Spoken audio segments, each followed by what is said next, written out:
பண்ணட்டும், அதனால என்ன கண்ணு. அவர் போன இப்போ என்னவோ நீங்கள் பேசுகிறத பார்த்தா எங்கள் நாடாளுமன்ற உறுப்பினர்களோ சட்டமன்ற உறுப்பினர்களோ போய் சாரையாக போய் ஜாயின் பண்ண மாதிரி பேசுறீங்க. ஆதவ அர்ஜுன் யாரு? அவர் ஜனநாயக முறைப்படி கேள்விகள் எழுப்புறாரு. அதுல என்ன சிக்கல்? புத்தக வெளியீட்டுல போனா அந்த புத்தகத்தை பத்தி படிச்சத சொல்லணும். அதுல இருக்க ஹைலைட் என்ன, அது என்ன, அந்த புத்தக ஆசிரியரை பத்தி பேசணும். நீங்க வந்து திருமண விழாக்கள் எல்லாம் போறீங்கல்ல, எத்தனை இலவச திருமணங்கள் செஞ்சுக்கிறீங்க, உங்க கட்சிக்காரங்க திருமணங்கள் எல்லாம் போறீங்கல்ல, அங்க என்ன குடும்ப நெறிகளை வந்து சொல்லி கொடுக்க. அதாவது ஆதவ அர்ஜுனை பொறுத்த மட்டிலும் அவர் எங்க போறாரோ அங்க வந்து சொம்படிப்பாரு. அதுல ஒன்றும் மாற்று கருத்து இல்லை. அவர் ஏற்கனவே வந்து கிறிஸ்துவ மிஷினரியோட இணைந்து பணியாற்றக்கூடியவர். வரக்கூடிய 2026 திமுகவையும் வந்து போப்பாண்டவர் தான் ஏற்கிறாரோ? திமுகவை போப்பாண்டவர் ஏற்கல, அவங்க விஜய் தான் போப்பாண்டவர் ஏற்கிறாரா? விஜய் தான் போப்பாண்டவர். விஜய்க்கு தான் எல்லாம். திமுக இல்ல, நீங்க இப்பெல்லாம் சொன்னீங்க இந்த ஃபண்ட் எல்லாம் வந்து இவங்க தான் யூஸ் ஆகுதுன்னு சொல்லி. திமுகவுக்கு இத்தனை 1000 கோடி வந்து கொடுத்து வச்சிருக்காரு எலக்ட்ரல் பண்ண முடியுமா? சோ அப்போ அவரு பேச்சை வந்து கேட்க வேண்டிய சூழ்நிலை உங்களுக்கும் வராதா? 500 லட்சம் கோடி சாதாரண நம்பர் அது. இங்க பாருங்க நம்பர் அது. ஏன்னா உங்களுக்கு லாட்டரி மார்ட்டின் தான் உங்களுக்கு அதிகமான மார்ட்டின்ட்ட நாங்க காசு கேட்கல. ஏன்னா ஒரு கிறிஸ்தவ மேடையில போயிட்டு உங்களுடைய ஆட்சி அப்படின்னு சொல்றாரு. அப்போ இது சர்ச்சோட ஆட்சி அப்படின்னு சொல்லி ஹெச் ராஜா உங்களை சொல்றாரு. அப்பா இந்த எச்சில் ராஜா பேச்சுக்கெல்லாம் நான் பதில் சொல்ல இயலாது. என் பேரறிஞரை பார்த்து இப்படி பேசுறீங்க. நட்சத்திரத்தை உதிரி விட்டுட்டு அவர் மக்கள் சேவைக்காக வந்திருக்காரு. 300 கோடி வாங்குறாரு. அவர் மக்கள் சேவைக்கு வந்தாரா மகேசன் சேவைக்கு வந்தாராங்க? அவருடைய சொத்து பத்துகளை காப்பாத்திக்கிறதுக்காக வந்திருக்காரு. அதான் விஷயம். உண்மையை சொல்றப்பா, எனக்கிட்ட ஏகப்பட்ட ரெக்கார்ட்ஸ் இருக்குப்பா. ஏகப்பட்ட ரெக்கார்ட்ஸ் சொல்றீங்க, எல்லா பெண்ணும் தான் சொல்றீங்க. ஆனா ஒரு நாள் நீங்க ரெக்கார்ட் காட்ட மாட்டீங்க. காட்டுறேன், தேவைப்படும் போது நான் காட்டுறேன். தாவேகாவுக்கு வந்து அமெரிக்கால இருக்கக்கூடிய ஒரு சர்ச்சு சப்போர்ட் பண்ணுது.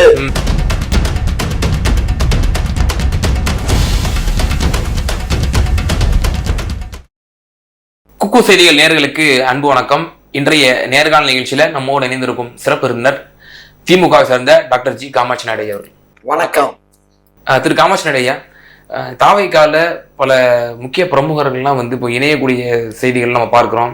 அதிமுகவினுடைய தொழில்நுட்ப பிரிவினுடைய முக்கிய பொறுப்பாளர் இருந்தக்கூடிய சிடி நிர்மல்குமார் அவர்கள் வந்து இப்போது வந்து தாவைக்கால இணைந்திருக்காருன்னு செய்தி பார்த்துருக்கோம். அதே போல ஆதவ அர்ஜுன் அவர்கள் விசிகாவிலிருந்து நடவடிக்கைக்கு உள்ளாக்கப்பட்ட ஆதவர்ஜன் அவர்களும் இப்போ சேர்ந்திருக்கிறாரு. காளியம்மாள் சேர்வதாக செய்திகள் வந்தது. அவர் மறுப்பு தெரிவித்திருக்கிறார், நான் சேரவில்லை அப்படின்னு சொல்லி. இந்த செய்திகள்லாம் எப்படி பார்க்குறீங்க? என்ன இருக்கு இப்போ ஒரு விஷயம் நல்லா புரிஞ்சுக்கோங்க. அதாவது ஒரு சினிமா படம் திரையிடப்பட்டா எல்லாரும் போய் பார்க்கறது உண்டு. அது நல்லவதும் போவான், கெட்டவனும் தான் போவான். அது மாதிரி இவர் ஒரு கட்சி ஆரம்பிச்சிருக்காரு. இந்த கட்சிக்கு போனா நமக்கு ஏதாவது ஆதாயம் கிடைக்கணும், எல்லாம் ஓடி ஓடி பாக்குறாங்க. அதுக்கு அப்போ காலப்போக்கில் தான் அந்த கட்சியினுடைய வளர்ச்சி அந்த கட்சி எப்படி நான் முன்னெடுத்து போறாங்கிறது தெரியும். திரு நிர்மல்குமார் வந்து ஏற்கனவே அனைத்து இந்திய அண்ணா திராவிட முன்னேற்ற கழகத்துல ஐடி விங்கினுடைய பொறுப்பாளராக இருந்தாரு. கடந்த 1 மாத காலத்துக்கு முன்பு அவரை அந்த பொறுப்புல இருந்து அவரை வந்து பணி நீக்கம் பண்ணிட்டாங்க. அவர் பணி நீக்கம் பண்ண உடனே அவர் வந்து மனசு ரொம்ப சங்கடப்பட்டுட்டு இருந்தார். ஏற்கனவே மார்ச் மாசம் தான் அவர் பாரதிய ஜனதா கட்சியிலிருந்து விலகி ஏடிஎம்கேல வந்து ஜாயின் பண்ணாரு. ஸோ அப்படிப்பட்ட ஒருத்தரை வந்து அந்த பொறுப்புல இருந்து நீக்கின உடனே அவர் வந்து இப்போ அவர் வந்து நேரடியா தாவேகால போய் ஜாயின் பண்ணிட்டாரு. பண்ணட்டும், அதனால என்ன கண்ணு. அவர் போன இப்போ என்னவோ நீங்க பேசுறத பார்த்தா எங்க நாடாளுமன்ற உறுப்பினர்களோ சட்டமன்ற உறுப்பினர்களோ போய் சாரையா போய் ஜாயின் பண்ண மாதிரி பேசுறீங்க. ஆதவ அர்ஜுன் யாரு? தேர்தல் வியூக வகுப்பாளர். அது எவ்வளவு நாளா இப்ப வெளியில திமுக ஒர்க் பண்ணிருக்காரு 2021. உங்களுக்கு எவ்வளவு நாளா தெரியும்? உங்களுக்கு எவ்வளவு நாளா தெரியும்? எனக்கு அவ்வளவு தெரியாது. திமுகவுக்கு நல்லா தெரியும். விசிகாவுக்கு வந்த பின்னாடிதான் பப்ளிக். ஆமா சார், திமுகவுக்கு நல்லா தெரியல முன்னாடியே. உங்களுக்கு வியூக வகுப்பாளரா இருந்திருக்காரு. நல்ல எலக்ட்ரல் பாண்ட்ல நல்ல காசு எல்லாம் இறைச்சிருக்காரு. அவர் ஒண்ணும் கொடுக்கல. அவரு மாமனாரு, புரிஞ்சுக்கோ. சரி, அவங்க மாமனார் தான் கொடுத்தாரு, இவர் கொடுக்கல. இவருடைய ஆதவ அர்ஜுன் அவர்களே தெரியாது. லாட்டரி மாட்டின் தான் உங்களுக்கு தெரியும். ஆமா. அதனால ஆதவ் அர்ஜுன் வந்து அவரு அங்க இருந்தாரு. அவர் கட்சி நடவடிக்கை எடுத்து அவர் இந்த மாதிரின்னு சொல்லி அவரு 6 மாதம் சஸ்பெண்ட் பண்ணி வச்சாங்க. அந்த சஸ்பெண்ட் பொதுவாவே ஒரு கட்சியில இருந்து ஒருத்தரை சஸ்பெண்ட் பண்ணா அவரை வந்து ரிவோக் பண்ணி எனக்கு கொடுங்கன்னு இவர் கேட்கணும். அவர் கேட்கல. அவர் வந்து மனஸ்தாபத்திலே வெளியில இருந்தாரு. இப்ப அந்த ஏற்கனவே இவர் எதனால அந்த மனஸ்தாபமே வந்ததுன்னா தாவேகா மாநாட்டுல போய் கலந்துக்கிட்டாதான். எந்த அந்த புத்தக வெளியீட்டு விழால புத்தகம் இல்ல சார், அது வீடன் நடத்தக்கூடிய ஒரு தனியார் அது யாரு இன்வைட் பண்ணது யாரு, இவர் ஆர்கனைஸ் பண்ணது யாரு, இவர் தானே ஆர்கனைஸ் பண்ணாரு. ஆர்கனைஸ் பண்ணி இவர் வந்து அன்றைக்கு வந்து ஒரு புத்தக விழால வந்து கண்ணா பின்னான்னு பேசுறாரு அந்த தம்பி விஜய். என்ன பேசுறாரு, அவர் என்ன பேசினாருங்கிறதெல்லாம் நான் உனக்கு அவர் ஜனநாயக முறைப்படி கேள்விகள் எழுப்புறாரு. அதுல என்ன சிக்கல்? புத்தக வெளியீட்டுல போனா அந்த புத்தகத்தை பத்தி படிச்சத சொல்லணும்.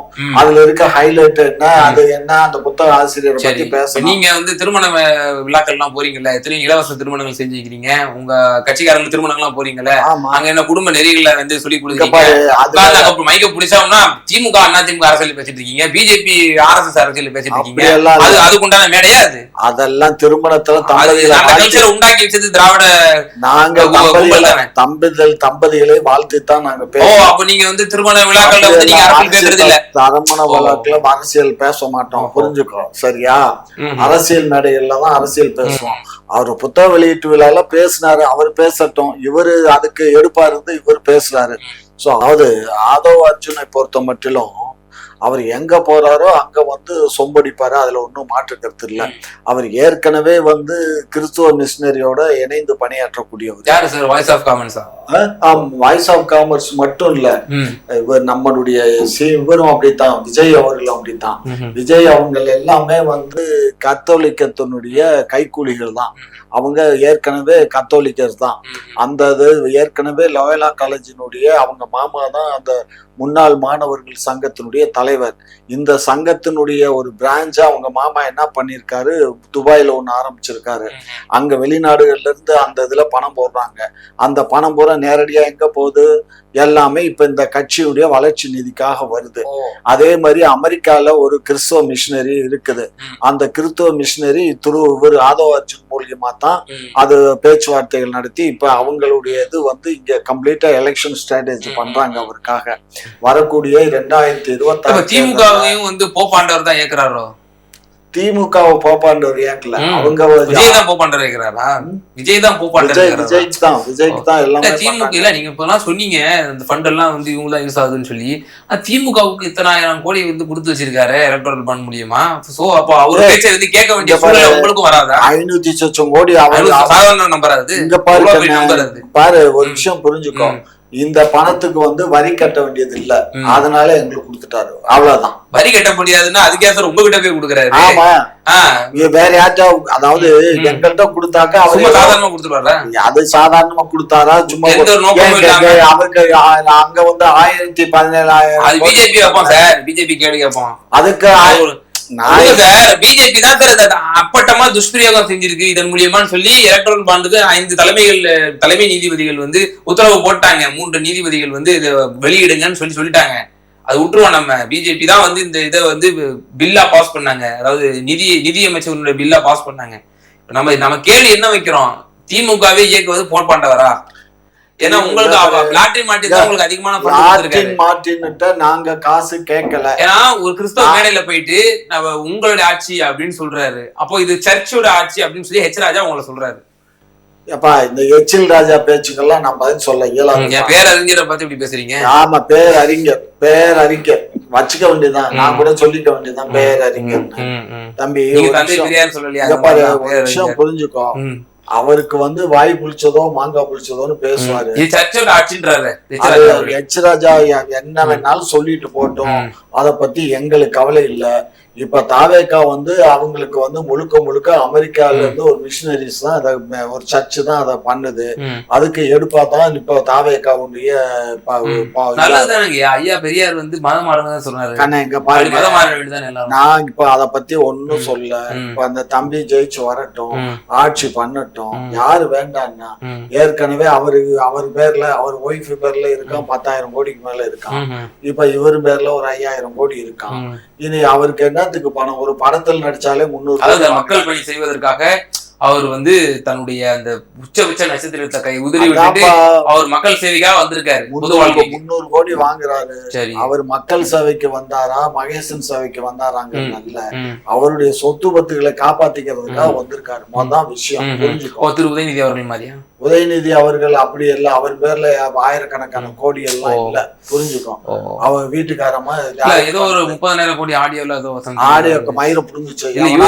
வாயில போறேன் வழக்கு போட்டா கூட நான் எதுக்கு வழக்கு போடணும்? இல்லாத ஒண்ணுக்கு நாங்க எதுக்கு வழக்கு போடணும்? இல்லாத ஒண்ணு சொல்றதுக்காக சார் வழக்கு போட சொல்றோம். சொன்ன நாய் அவன் போட்டுட்டுமே. ஏன் நீங்க சவுக்கு சங்கர் மேல போடுறது, அண்ணாமலை அவர்கள் மேல போடுறது? எவன் எங்களை தவறா பேசுறானோ அவன் பேர்ல வழக்கு போடுறோம்.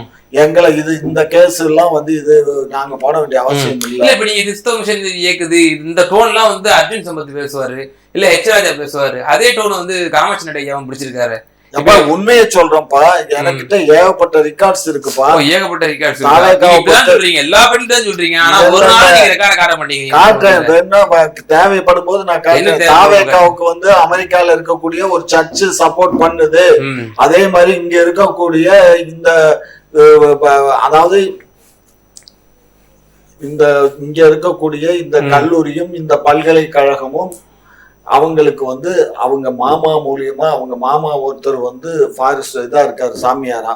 ஒரு மாமா தான் அந்த லாயோலா காலேஜினுடைய இதுக்கு தலைவரா இருக்காரு. சரியா? அல்மணிக்கு. அதே மாதிரி இங்க இருக்கிறது சரிதான். அது எதுக்கு அல்மணிக்கு துபாயில போய் எதுக்கு ஆரம்பிக்கிற? இல்லதா அப்ப நீங்க இப்ப என்ன சொல்றீங்க? நீங்க உங்க பேச்ச அப்படி உள்வாங்கிக்கிற அப்படின்னா, அப்போ ஆதவர்ஜுன் அவர்களும் விஜய் அவர்களும் திட்டமிட்டே இங்க கிறிஸ்தவ ஆட்சியை கொண்டு வரணும் அப்படிங்கிறதுக்காக கங்கணம் கட்டி இங்க வராங்களா? 100க்கு 100 அதுதான் உண்மை. அது தமிழ்நாட பிடிச்சாச்சுன்னா இந்தியா பிடிச்ச மாதிரி அவங்க கனவு பண்றாங்க. நல்லா இருக்கட்டும். நான் என்ன சொல்றேன், ஒரு காலத்துல தமிழர்களை தமிழர்களா பாருங்க சார். சீமான் அவர்கள் தமிழரா பாக்குறாரு. விஜய் வரலாம், பொது வாழ்க்கை இருப்பா. இங்க பாரு, ஒரு காலத்துல தமிழர் பிரிட்டிஷ்காரங்க காலத்துல இந்த மிஷினரிஸ் தான், கிறிஸ்டின் மிஷினரிஸ் தான் இங்க ஸ்கூலு காலேஜ் எல்லாம் கட்டி கல்வி படிக்க வச்சதே அவங்கதான். அதுல ஒண்ணும் மாற்று கருத்து இல்ல. அவங்க ஆட்சி பண்ணுனா நல்லாதான் இருக்கும். ஆனா சுயநலவாதிகள் உள்ள பூந்தாங்கன்னா தான் நல்லா இருக்காது, புரிஞ்சுக்கோ. சுயநலம் இருக்கக்கூடாது, பொதுநலம் மட்டும் இருக்கணும். திமுக மாதிரி. திமுக மாதிரி பொதுநலம் தான் இருக்கணும், சுயநலம் இருக்கக்கூடாது. இல்ல அப்போ பெரியார் அவர்களே ஒரு சான்றா இருக்காரு. லண்டன் ராஜதானியில் இருந்தாவது இந்த இந்திய நாட்டை வெள்ளையர்கள் ஆள வேண்டும் அப்படின்னு சொன்னாரு. ஆமா, எதுக்கு சொன்னாரு? இங்க பாப்பானுடைய டாமினேஷன், அதாவது ஆண்டது பிரிட்டிஷ்காரனா இருந்தா கூட பாப்பானுடைய ஆதிக்கம் தான் இருந்தது. ஏன்னா இவங்கதான் எல்லா பொறுப்புலயும் இருந்தானுங்க. சாதாரண மக்களை எந்த பொறுப்புக்கும் இந்த உடல, புரிஞ்சுக்கோ.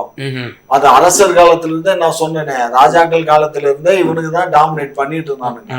பேருக்கு தான் அரசனா இருப்பான் ராஜராஜ சோழன். இப்போ ஒருவேளை இப்போ நீங்க சொல்றபடி விஜய் அவர்களும் பாதவர்களும் அர்ஜுன் அவர்களும் ஏதோ ஒரு ரகசியமா ஒரு இது பண்ணி இங்க அவங்க ஆட்சி அமைச்சாலும் கூட பிராமணரோட ஆதிக்கம் இங்க ஒளிஞ்சிரும் நீங்க நினைக்கிறீங்களா? 100க்கு 100 ஒழியாது. எப்படி சார்? ஒன்றிய அரசு இருக்கிற தொட்டிக்கு மாநில அரசு என்ன புடுங்க முடியும்? அப்ப திராவிட மாடல் ஆட்சியாலும் ஒண்ணும் பண்ண முடியாது. பிராமண ஆதிக்கம் அப்படியே இருக்குதான் செய்யும். பிராமணனுடைய ஆதிக்கத்தை அடியோட அழிக்க இயலாது கண்ணு. அது ஏன்னா எத்தனை மாநிலம் இருக்கு? தமிழ்நாடு ஒரு மாநிலம் தான். இந்த ஒரு மாநிலம் வச்சு என்ன செய்ய இயலும்? அதெல்லாம் நாங்க சாகரம் தொட்டி கத்திட்டே கிடக்க வேண்டியதுதான்.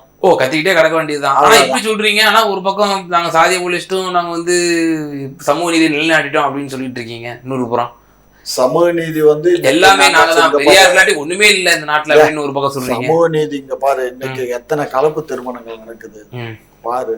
100க்கு 60 விழுக்காடு இன்னைக்கு கலப்பு திருமணங்கள் தான் நடக்குது. அதை மறுப்பதற்கு இல்ல, புரிஞ்சுக்கோ. அந்த பழைய ஜாதிய வன்மம் கிடையாது. இப்ப 2வது பார்ப்பனர்களை வச்சு புரோகிதம் சொல்லி திருமணம் செய்யறது ரொம்ப குறைஞ்சு போச்சு.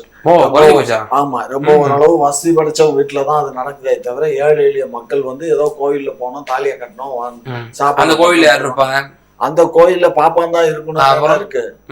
அது கோயில்ல ஒரு மண்டபம் இருக்கு, அந்த மண்டபத்தை புக் பண்ணி கூட ஏதாவது பண்ணுவானுங்க. அதாவது நான் என்ன சொல்றேன், இது இன்றைக்கு கலப்பு திருமணங்கள் நிறைய நடக்குது. சரி. அதுலயும் இந்த நம்மளுடைய அந்த சாப்ட்வேர் கம்பெனிகள் வந்ததுக்கு அப்புறம் நிறைய லவ் மேரேஜ், அரேஞ்ச் மேரேஜ் போய் லவ் மேரேஜ் நடக்குது. சரி. லவ் மேரேஜ் ஒரு 40 விழுக்காடு நடக்குது. 20% அரேஞ்ச் மேரேஜ் அதர் கம்யூனிட்டியோட நடக்குது. 40% தான் சுயஜா கம்யூனிட்டில நடக்குது. அதுல இன்றைக்கு பெண் ரொம்ப பற்றாக்குறையா இருக்கு. ஆண்கள் அதிகமா இன்றைக்கு, ஒரு காலத்துல பெண்கள் தான் முதிர்கண்ணின்னு சொல்ற காலமா இருந்தது தமிழ்நாடு. இன்றைக்கு முதிர் கன்னியர்களாக இன்னைக்கு ஆண்கள். அதனாலதான் உங்க சந்திரபாபு நாயுடு சொல்றாரோ அதிகமான குழந்தைங்க பெற்றுக்கணும், அப்பதான் ஊராட்சிகள்ல கூட நிக்கிறது கூட அப்பதான் வாய்ப்பு கிடைக்கும் அப்படின்னு சொல்றாரோ. அதெல்லாம் எனக்கு தெரியாது. லோக்கல் பாடிஸ்ல யாரெல்லாம் 2 குழந்தைங்க மேல பெத்துக்கிறாங்களோ அவங்களுக்கு தான் இன்னைக்கு சான்ஸ் கொடுக்கும் அப்படின்னு. இதுக்கு முன்னாடி எப்படி சொன்னாரு, 2 குழந்தை பெத்தா கிடையாதுன்னாரு. இப்போ நேர் மாத்தமா போய் ஐயோ முதியவர்கள் எல்லாம் அதிகமாயிட்டாங்க, அதுக்கு சமன் செய்யணும்னா தென் மாவட்டத்தில் உள்ளவர்களே அதிகமா பிள்ளை பெத்துக்குங்க அப்படின்னு சொன்னாரு. அதனால இங்க பாரு, இப்ப ஒரு இல்ல நீங்க அதுல உடன்படுறீங்களா? அது உடன்படுறதுதான்.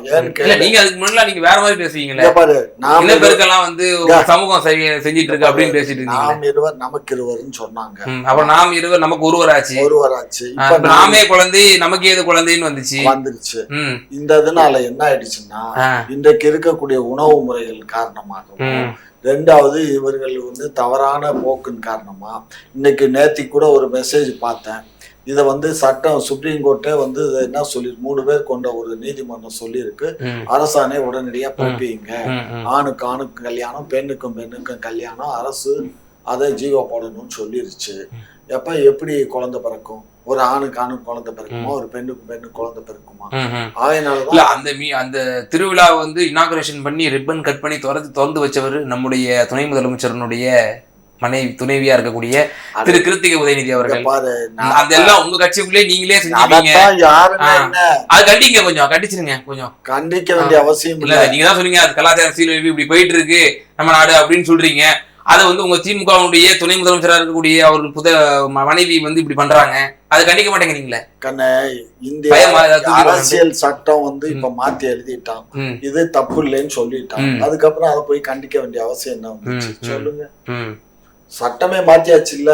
அப்புறம் சட்ட வடிவம் உச்ச நீதிமன்றம் அதுக்கு உண்டான அனுமதி கொடுத்துருக்கு. ஆமா, அப்புறம் என்ன இருக்கு, முடிஞ்சு போச்சுக்காங்க. முடிஞ்ச ஒரு விஷயத்துல அவங்க ரிப்பன். ட்ரம்ப் அமெரிக்கால கொண்டு வந்திருக்காரு, இரு பாலினம் தான், 3ஆம் பாலினம் கிடையாது அப்படின்னு சொல்லி. அது மாதிரி இங்க இருக்காரு உங்க எடுப்பு, உங்க மாண்புமிகு பாரத பிரதமர் அமித்ஷா, அவங்கள்ட்ட அமித்ஷாவா மோடியா மோடியும் அவர் அமித்ஷாவையும் சொல்லு அப்படி ஒரு சட்டத்தை கொண்டு. நீங்க விஜய் கண்டு இப்போ பயந்துட்டு இருக்கீங்க. அவரோட வருகையில இப்ப நாம் தமிழருக்கு ஒரு பெரிய சேதாரம் இருக்கு, திமுகவுக்கு ரொம்ப பெரிய சேதாரம் இருக்கு. குறிப்பா இப்ப அவர் பரந்தூருக்கு போனாரு, பரந்தூர்ல போய் ஒரு பெரிய ஒரு எழுச்சி உண்டு பண்ணிட்டாரு.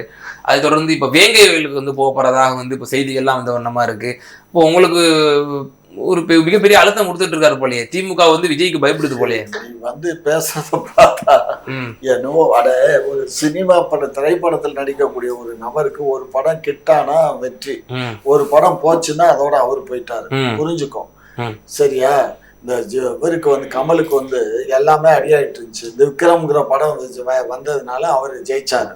அது மாதிரி அதுக்கு முன்னாடி அவர் பேரு டம்மா டுமுல்னு போச்சு. அதே மாதிரிதான் இவருக்கு பாபா படம் வரும்போது கீழே போயிட்டாரு. இப்ப மறுபடியும் அடுத்தடுத்து 1-2 படம் வெற்றியானதுனாலதான் ரஜினி நிக்கிறாரு. அதனால சினிமா நடிகர்களுக்கு வெற்றி தோல்விங்கிறது அந்த திரைப்படத்தை வச்சுதான் அவங்களுடைய தகுதி நிர்ணயிக்கப்படுது. அதனால நம்ம வெற்றி படங்களை கொடுத்துட்டு இருக்கும் போதே நம்ம அரசியலுக்கு வந்துடணுங்கிற எண்ணத்துல. இல்ல உதயநிதி அவர்கள் எத்தனை வெற்றி படம் கொடுத்தாரு? அடிச்ச படம் பூரா வெற்றியா? இங்க பாரு, அவர் படம் எல்லாம் வெற்றி அடையுது தோல்வி அடையுது இல்ல, அவரு அந்த குடும்பத்தை சேர்ந்தோம். அந்த குடும்பம்னால சனாதன வழியில வந்துரும். அது சனாதனம் ஆகாது. பார்ப்பனர்கள் சொல்றதுதான் ஜாதியினுடைய ஏற்றத்தாழ்வு தாண்டா. என்ன லூசுமா அந்த லூசு பையில கலைஞருடைய வாரிசுகள் மட்டும்தான் தமிழ்நாட்டை ஆளக்கூடிய திமுக வழிநடத்தக்கூடிய முதலமைச்சரா இருக்கக்கூடிய தகுதி இருக்கா அப்படின்னு கேக்குறாங்க. அது கேட்கிறவன் கேட்டுட்டு போறான். நான் சொல்றேன், அது தகுதி அவங்களுக்கு தான் இருக்கு, புரிஞ்சுக்கோ. அவங்க தகுதி அவங்க தான் இருக்கா? அது எப்படி? அது எப்படின்னா அந்த ரத்தம், அந்த அதான் சனாதனம். அது சனாதன ஆகாது. பிறப்பின் அடிப்படையில் தானே நீங்க பிறப்பின் அடிப்படையில் இல்ல. பேரம் கற்பிக்கிறீங்க. அவங்களுக்கு தகுதியினுடைய அடிப்படையில் மக்கள் அதிகமான மக்கள் ஆதரிக்கிறாங்க. எம்எல்ஏக்கள் பூரா அவர் துணை முதலமைச்சர் ஆக்குவார். கலைஞர் அவர்களை நீங்க சொன்னீங்கன்னா எல்லாரும் ஏற்றுக்கொள்வாங்க சார். ஏன்னா ஓபன் பிரஸ் மீட் வைப்பாரு. அவருடைய இலக்கிய ஆற்றல், அவருடைய பேச்சாற்றல் அதெல்லாம் வந்து இந்த நூற்றாண்டுல யாருமே வந்து பிறக்கலன்னு தான் சொல்ல முடியும். ஆனா திரு ஸ்டாலின் அவர்கள் இது வரைக்கும் ஏதாவது ஓபன் பிரஸ் மீட் வச்சு பத்திரிகையாளர்களுடைய கேள்விகள் சரமாரியான கேள்விகளுக்கு வந்து அவருக்கு பதில் சொல்றது உண்டா இது வரைக்கும் நம்ம பாக்குறோமா? துணை முதல்வர் அவர்களா இருக்கட்டும், அவராவது என்னைக்காவது இந்த மாதிரி ஏதாவது பேசியிருக்காரா? அவர் இந்த மாதிரி கலைஞர் அவர்கள் மாதிரி இலக்கிய வசனங்கள் பேசியிருக்கிறாரா? பேச்சாற்றல் அந்த மாதிரி இருக்கா? பார்த்து படிக்கும் போது எவ்வளவு எத்தனை பிழைகள் வருது. ஆங்கில புலமை இருக்கா? யார் சொன்னா ஆங்கில புலமை? நம்முடைய முதலமைச்சருக்கு ஆங்கில புலமை இருக்கா? ஆங்கிலம் தெரியாது. நாம வீடியோ ஒரு போட்டு காட்டாவா? என்டிடிவி ஹிந்துவுக்கு வந்து ஒரு பேட்டி கொடுக்கறாரு, ஆங்கிலத்துல கேள்வி கேட்கிறாரு. அது கேள்வி கேட்கறதுக்கும் நம்முடைய அப்போது எதிர்கட்சி தலைவர் அவர்கள் பதில் சொல்றதுக்கும் துளியும் கூட சம்மதம் இல்லை. சம்மதம் இல்லாத ஏதோ ஒரு பேசி பதில் சொல்றாரு. தமிழ்ல சொல்றாரு, அதுவும் ஆங்கிலத்துல கேள்வி கேட்கிறாரு, தமிழ்ல பதில் சொல்றாரு. அது அவருடைய இஷ்டம். அவருக்கு ஆங்கிலம் தெரியும், நல்லாவே தெரியும். ஆங்கிலம் நல்லாவே தெரியும். உங்கள்ட்ட ஆங்கிலம் தான் பேசுவாரோ இல்ல தெலுங்குல பேசுவான்னு சொன்னீங்க நீங்க? தமிழ்ல தான் பேசுவார். தமிழ்ல தான் பேசுவாரோ? இல்லையா, அதான் இதான் சனாதனன்றாங்க. அதெல்லாம் சனாதனம்ல ஒரு மயிரும் இல்ல. சும்மா ஏதாவது பொழுதுபோகலைன்னா உனக்கு ஏதாவது கேள்வி கேட்கறதுக்கு வேற சப்ஜெக்ட் இல்லைன்னா இதை என்கிட்ட கேட்கணுமா? வேற ஏதாவது கேளு. அதே போல இப்ப சீமான் அவர்கள் மீது 3 பிரிவுகளின் கீழ் வந்து வழக்கு பதிவு செய்யப்பட்டிருக்கு. குறிப்பா அவர் பேசிய அந்த பேச்சு, நீ வந்து பெரியாருடைய வெங்காயத்தை வீசினா நான் வந்து என்னோட தலைவர் பிரபாகரன் அவரோட குண்டை வீசுவேன் அப்படின்னு சொன்னது. இது வந்து 3 பிரிவுகளில் வழக்கு பதிவு செஞ்சு கலவரம், அச்சுறுத்தல், வன்முறை இவையெல்லாம் தூண்டும் விதமாக இருக்கிறது அப்படின்னு சொல்லி வழக்கு பதிவு செஞ்சிருக்காங்க. எப்படி பாக்குறீங்க? என்ன பாக்குறது? நான் முந்தா நாளே நினைச்சேன், இந்த ஆள் இப்படி பேசுறாரு, இது வம்புல மாற்றாருன்னு. அத பேசலாமா? வெங்காயத்தை வீசினா நான் குண்டை வீசுவேன்னாக்க இது என்ன அர்த்தம்? இது என்ன நாடா? அழகா புரியுதே சார் மக்களுக்கு. இது வந்து கருத்தை சொல்றாரு அவரு. என்ன கருத்து? இது நாடா இல்ல சுடுகாடா? ஒரு எதை வேணாலும் பேசிடலாமா? நீ குண்டை வீசு. குண்டை வீசுனேன்னா இன்னும் பெர்மனண்டா நீ போய் தனிமை சிறையில தான் இருக்கணும். புரிஞ்சுக்கும். இது வாயில சொல்றதே தப்பு.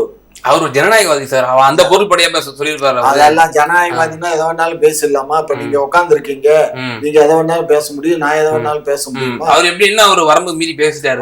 குண்டு வீசுவேங்கிறது வரம்பு நின்ன செயல் இல்லையா? அது ஒரு பொருள் நீங்க உள்வாங்கல்ல சார். என்ன பொருளை உள்ள அவர் வந்து நீங்க சொல்லக்கூடிய கருத்து ஒண்ணுமே இல்ல வெங்காயம் அப்படின்றாரு. நான் சொல்லக்கூடிய கருத்துக்கள் ஒன்று வந்து ஒரு தாக்கத்தை ஏற்படுத்தக்கூடியது என்று. ஆமா, தாக்கத்தை ஏற்படுத்தி மக்களை கொல்லக்கூடியது. எது சார்? திராவிடமா? குண்டு. குண்டு. அப்புறம் அதான் அந்த திராவிடங்கிற குண்டான்னு கேக்குறேன். அந்த திராவிட குண்டு இல்ல, சீமான் அவர்கள் சொன்ன குண்டு. அப்ப அது எங்க தலைவர் பிரபாகரனுடைய குண்டு. புரிஞ்சுக்கும். அப்ப இதெல்லாம் வந்து எவ்வளவு வாய்வீனான பேச்சு. இது ரொம்ப இது கண்டிக்கத்தக்க. இதுவரை இந்த தேர்தல்னாலதான் விட்டு வச்சிருக்காங்க. ஏன்னா பார்த்தா தேர்தல்ல வந்து இது வந்து எலெக்ஷன் கமிஷன் போட்ட வழக்குங்கிறீங்களா? எது? ஆமா, இந்த வழக்கு எலெக்ஷன் கமிஷன் போட்ட. சரி, ஓகே. பல்வேறு விவகாரங்கள்ல எங்க நேயர்களுக்கு ரொம்ப தெளிவாக விளக்கமிக்கு நன்றி.